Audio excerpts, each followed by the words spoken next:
Hey friends, it's the Miss Wolfie from our Half Acre Homestead, and this is another Making It stretch meal by foraging in the garden.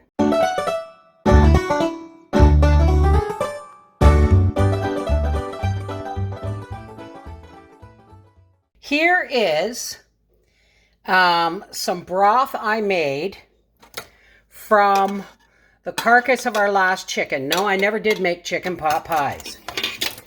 Here is a half an onion, 2 carrots, and the last 2 small soft potatoes that I had. So I'm going to put them in there. Now that does not look like much, does it? Doesn't look like much at all. And I suppose, you know, with some noodles we'd be fine. But look at this.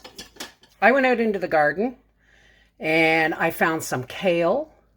I found some garlic. I found a small turnip. I got a couple of small stalks of celery and their leaves. So I've got onion, garlic, kale, spinach, and celery. All just little stuff I found in the garden. Now watch. I'm going to add some water and some salt and pepper, and then later on I'll either make dumplings or noodles. We got turnip, carrot, potato, onion, celery, spinach, kale, garlic. I mean, you know, what else do you need? And chicken broth. What else do you need? Now, since I have work to do down the basement, I'm going to make up our noodles, just a quick batch of noodles. I'm going to put a little bit of water in here. And I mean, maybe just a couple of tablespoons. We're going to mix this up.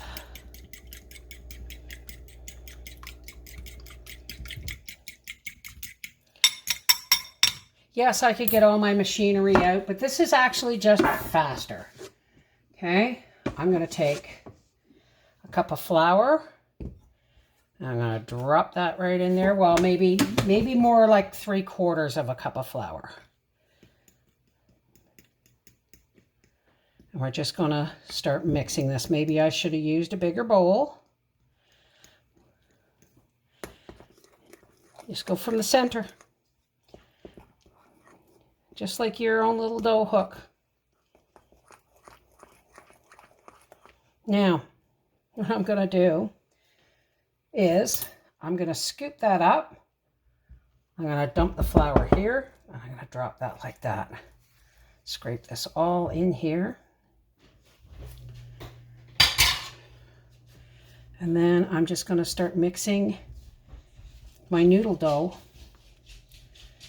until it's nice and stiff. If you've used too much liquid, you can always add more flour, but it's harder to add liquid. I mean, you can, but it's harder. All right. This has fast become my favorite rolling pin because you keep it in the fridge. It's easy to clean.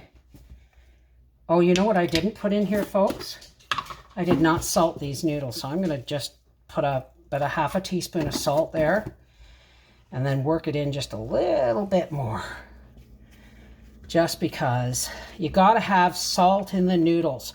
They just leave you feeling unsatisfied.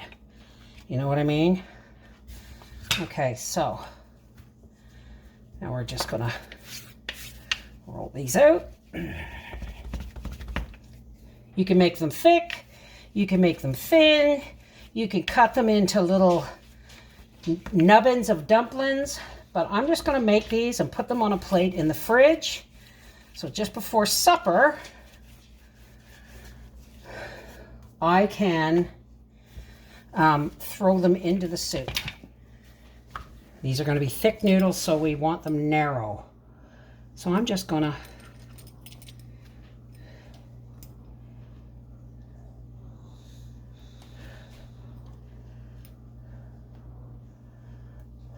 well, that's a little wide one, but see if I can't cut that in half again. They may not look like perfect noodles, but at least you know they're homemade, right? So, just going to toss these around in the flour. And then I'm just going to toss them on this little plastic lid here. And I will put these in the fridge until it is time to put them in the soup. All right. Oh, isn't that gorgeous? It's almost stew. Yes.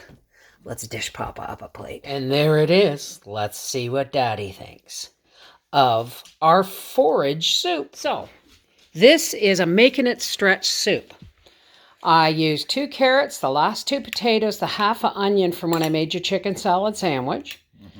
And then I went out in the garden and I found a bit of kale, a bit of garlic, 1 onion, a bit of spinach, a small turnip.